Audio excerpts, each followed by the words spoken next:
Oh, wow. Wow na wow. Okay na ah. Yun mga katunying. Ay nandoon siya. Kaya dahan-dahan yung kanyang pag-ano. Yung ating bibi na tropa ay nangangalabit na. Gutom na yata. Ay, God! Gutom na yata. Diba ang amo niya oh. Gutom ka na. Hmm? Ito mga katunying, nag-aantay na naman ng ano, susubuan. Gusto kasi nito mga katunying, sinusubuan pa bebe.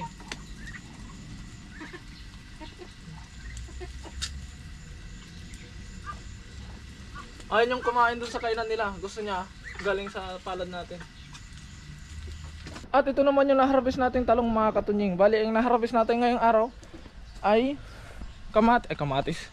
Naharvest natin ngayong araw mga katunying ay sitaw at talong. At kung matutumba, pag natumba ka, malalaglag ako. Pag nalaglag ako, masasaktan ako.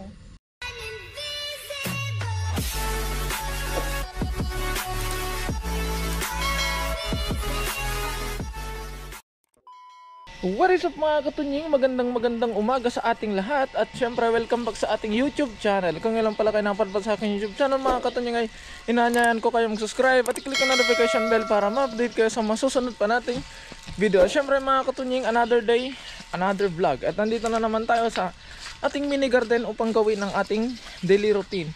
At syempre mga katunying, kalakip ng ating daily routine ay gagawa ulit tayo ng ating target. At ang target natin ngayong araw ay mag-harvest tayo ng sitaw mga katunying.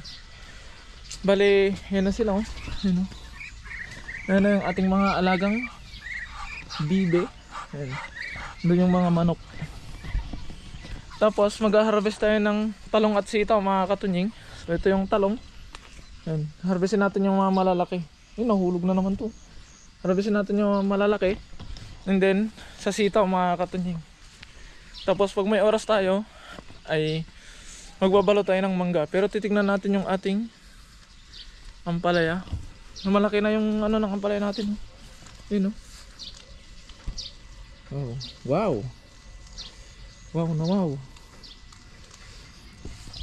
Tapos titignan pa natin yung iba niyang bunga. Then babalutan din natin mga katunying. Pero pa bang bungang iba? Ang gaganda ng ano. Pero bati. Ayun. May mabati ko. Yung sayote natin, nandun pa rin. Ayun, meron pang isa dito mga katunying no? Babalutan natin ito para hindi masayang. Pa isa-isa pa lang. Pero goods na. At napalampas na natin yung sa sitaw mga katunying. Ito na lang unahin natin. Mag-harvest tayo ng sitaw. Ay sayang. Yun, no? Wow. Hindi pa to sayang, pwede pa to. Dahil nasobrahan nga lang mga katunying. Nasobrahan lang sa ano, naging magulang na siya. Pero masarap pa rin to mga katunying. Dapat hindi na natin hinintay na ano, magkaganito. Yun no. Pa. Dapat ganito pa lang kinuha na natin no. Ito, lalaki. Grabe naman yun. Meron pa dun, dalawa. Kabila. Ganito pa lang dapat kinuha na natin eh. Kaso nga lang mga katunying kahapon sana. Kaso umulan. Yun. Okay na ah.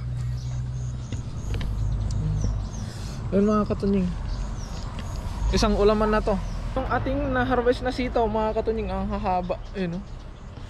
Oh, nakikita ba ako? So ito yung ating na-harvest na sitaw. Ayun. Mahaba mga katunying.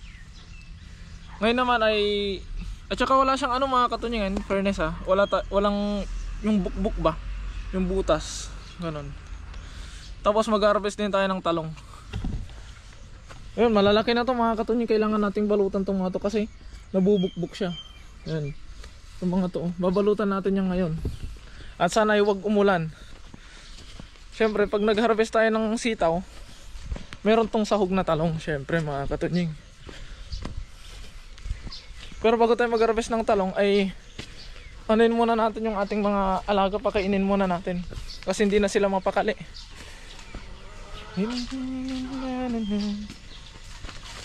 Mga katunying, dahil kahapon ay kagabi ay nagharvest naghiwa na tayo ng ating sisig.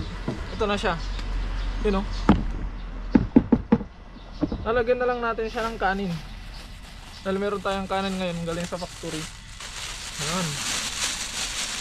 Tapos darak, mas lalagyan ko na ng darak to mga katunying. At ito na mga katunying ang ating titimplahin, at lalagyan na natin to ng tubig, tapos isa-serve na natin doon sa ating mga mahal na alaga.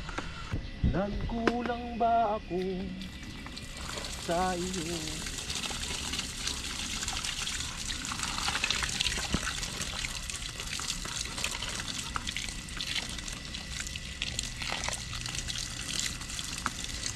Siyempre, mekos-mekos lang natin to.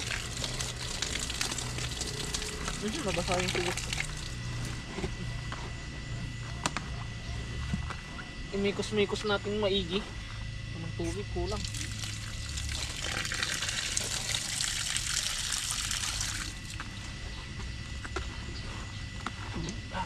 Yung mga nasa ilalim, lagay natin sa ibabaw.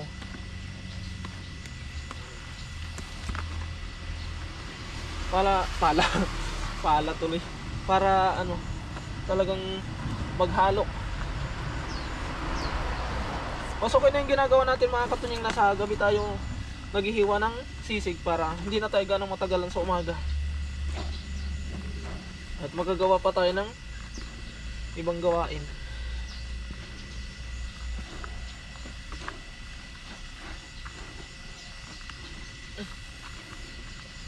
Haluin lang natin. Haluin. Ayun. Okay. Hugas tayo ng kamay. Kasi kung di tayo nagugas ng kamay, didikit-dikit sa damit ko to. Ayun. Kalahating balde yung isang balde. Ngayon naman mga katunying, isa-serve na natin sa ating mga alaga.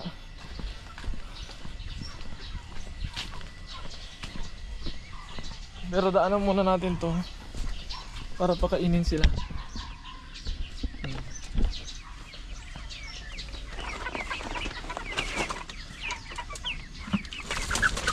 Ito yung mga manok na pang-ulam mga katunying.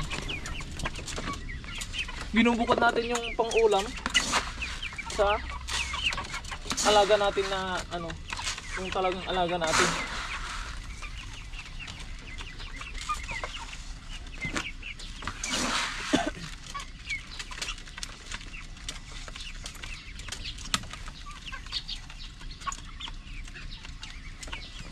Tapos na tayo dito, doon na tayo sa kabila ulit. Huwag nang lalabas, pasok. Pasok na, dito na. Sige, ayaw mo pumasok, wala kang makakain dyan. Kasi dyan. Yan, ang galing. Tingnan ko lang muna yung itlog kung ilan na. Ilan na itlog? 2, 4, 5, 5 na yung itlog mga katingin. Bale, ang itlog maalat. Ay, ang itlog maalat na yan. Ang itlog na yan mga katunying, gagawin nating maalat.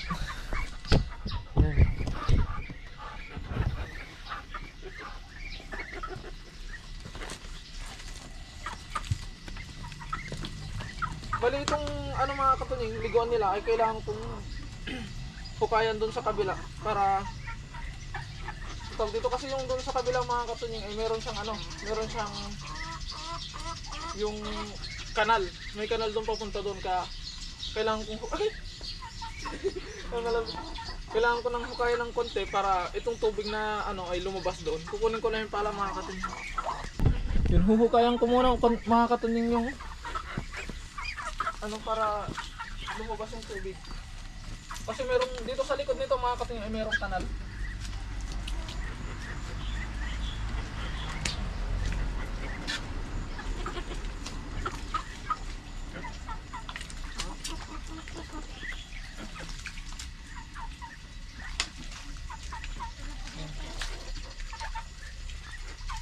Tapos, hukayan ko lang dun sa labas para lumabas yung tubig.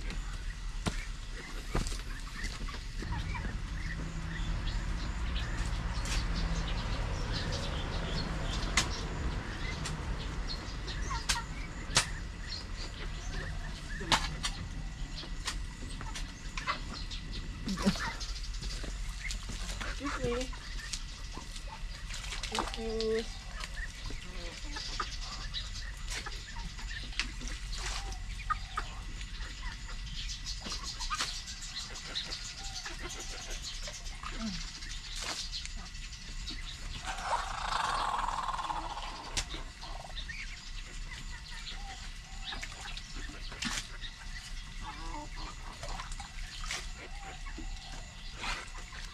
Bali, dahan-dahan yung paglabas ng tubig niyan mga katunying dahil yung ginawa nating drainage doon ay meron siyang screen para yung ginawa nating palibot na screen para hindi makapasok yung daga ay nandoon siya. Kaya dahan-dahan yung kanyang pag-ano. Yung ating bibi na tropa ay nangangalabit na. Gutom na yata. Ay, good! Gutom na yata. Diba ang amo niya oh. Gutom ka na.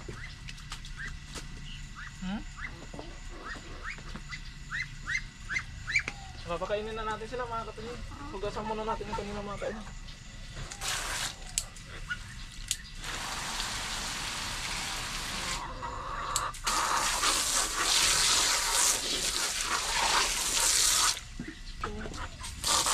Excuse me.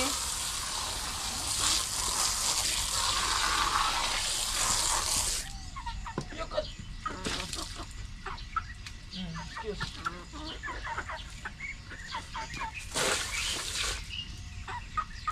Di kasi yung ulo ko.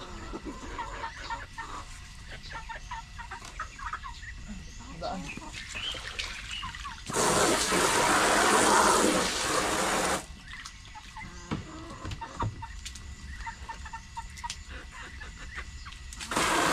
Ilalagay lang tayo ng tubig mga katunying.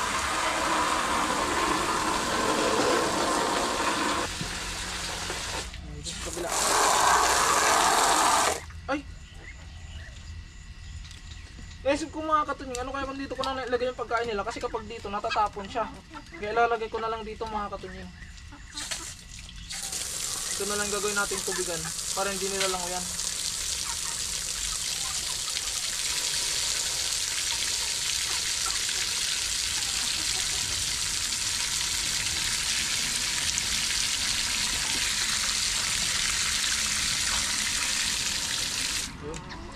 Okay, let's eat.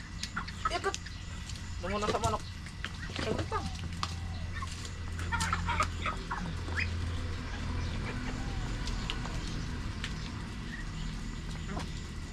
Ay, sorry. So kasi dito. Dito kaya kayo kumain sa ano?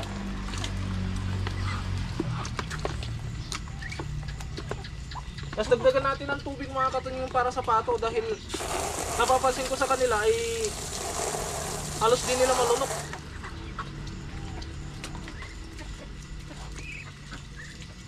Lagyan natin dito.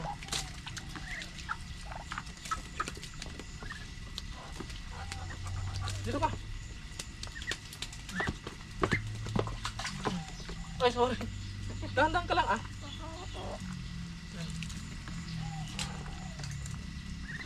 Kasi kapag dito natin ilagay sa gulong mga katunying ay natatapon dahil maliit yung gulong.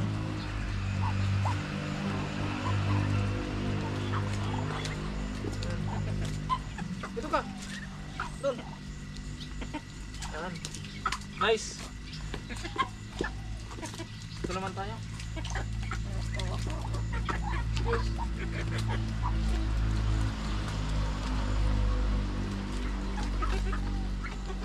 Ito mga katunying, nag-aantay na naman ng ano, susubuan. Gusto kasi nito mga katunying, sinusubuan pa bebe.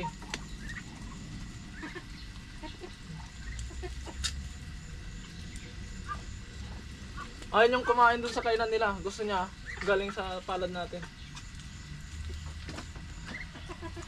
Ito yung tropa ko eh.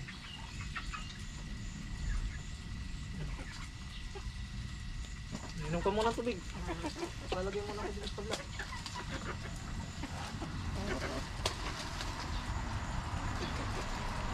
Ayun o, ayaw niyang kumain dun sa ano, bandihado nila. Okay.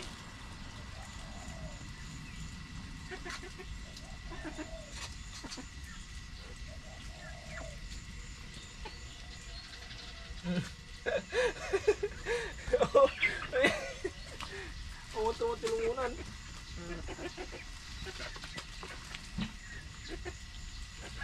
Excuse.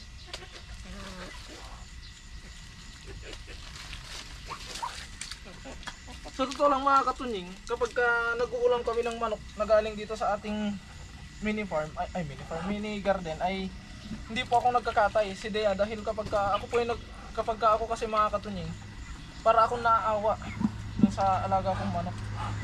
Kaya kung mapapansin nyo mga katunying, nakabukod yung sinasabi kong pang-ulam dito sa alaga natin sa loob para hindi masyadong mabigat sa damdamin.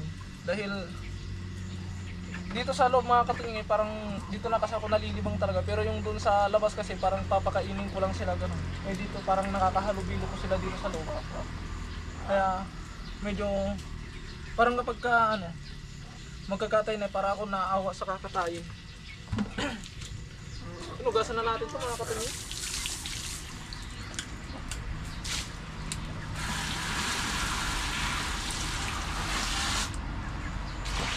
Itong pagkain naman nila na ito mga katunying ay maghapon na, dahil mamayang hapon na ulit tayo magpapakain. Dagdagan na natin tubig.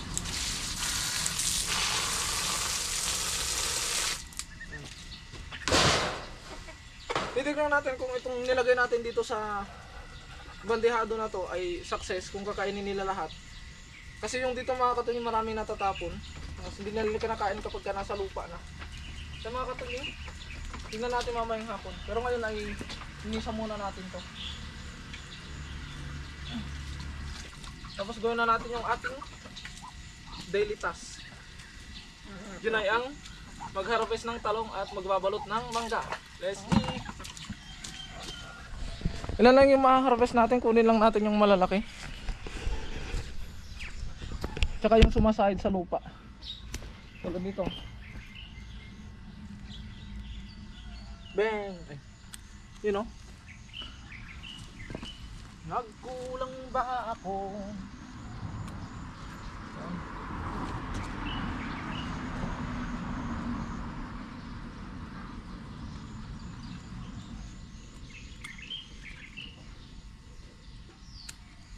You know?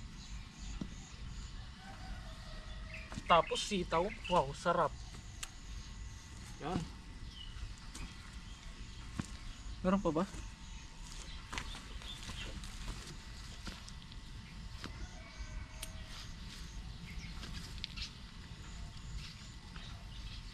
Yun. Aray, naipit yung kamay ko. At ito naman yung na-harvest nating talong mga katunying. Bali, ang na-harvest natin ngayong araw ay kamatis. Na-harvest natin ngayong araw mga katunying ay sitaw at talong at kamatis. Mag-harvest din tayo ng kamatis. Dahil yung kamatis natin noon ay hanggang ngayon meron pa. Kaso nga lang, konti na lang yung bunga. Pero meron pa rin mga katunying. Yan o. Ito siya o. Meron pa rin dito sa baba. Konti. Yan. Isang piraso. Dalawa. Okay na to. Yan. Dalawang kamatis.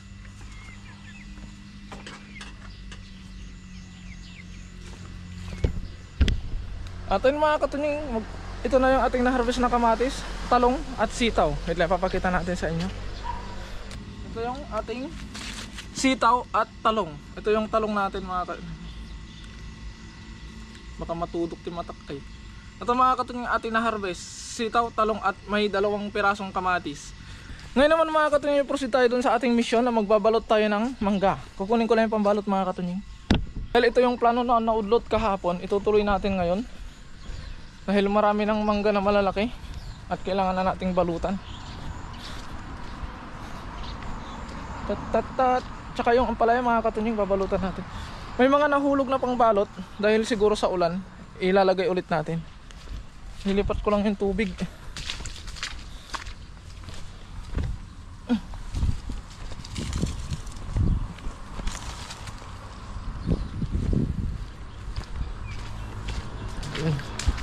So dito tayo, ang babalutan natin itong mga nasa baba para hindi na tayo umakyat muna. Ito yung sinasabi ko mga katunying na kapag yung manggang binalutan natin maliit pa, may possibility pang malaglag. gagawin lang natin, kunin natin yung pinambalot, ilipat natin para hindi sayang yung pangbalot. Hindi naman natin maubos agad tong pangbalot natin, at least na unti-unti natin, dahil ang pinakamasayang part sa paggaganito mga katunying ay sa harvest na. Ang pinaka exciting part ng pagsaka or paggagarden mga katunying ay sa na siya, sa harvest time. Doon nyo talaga makikil na worth it yung mga trabaho talaga pag maganda ang ani.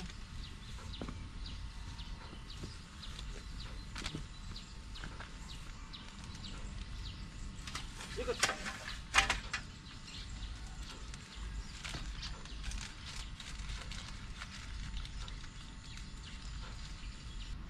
Akyatin natin. Lumulubog yung paa ng hagdan. Huwag ka matutumba. Pag natumba ka, malalaglag ako. Pag nalaglag ako, masasaktan ako.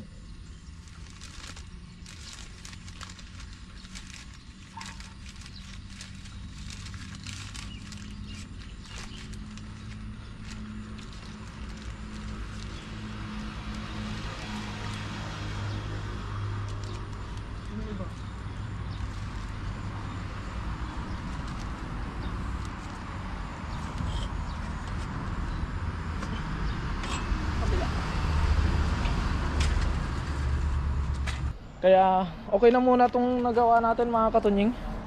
At least kahit paano ay nabawasan ang ating trabaho dito sa garden. Kaya ayun mga katunying, hanggang dito na lamang muna ang update dito sa ating mini garden mga katunying. Ayun o. Wow. Tapos namumuti na yun o. Namumuti. Kaya hanggang dito na lamang muna ang update dito sa ating mini garden mga katunying. Kaya maraming salamat po sa walang sawa niyo pong suporta sa akin at sa aking mga nakakasama. Mag-iingat po palagi mga katunying. Ayun, God bless po. Bye bye.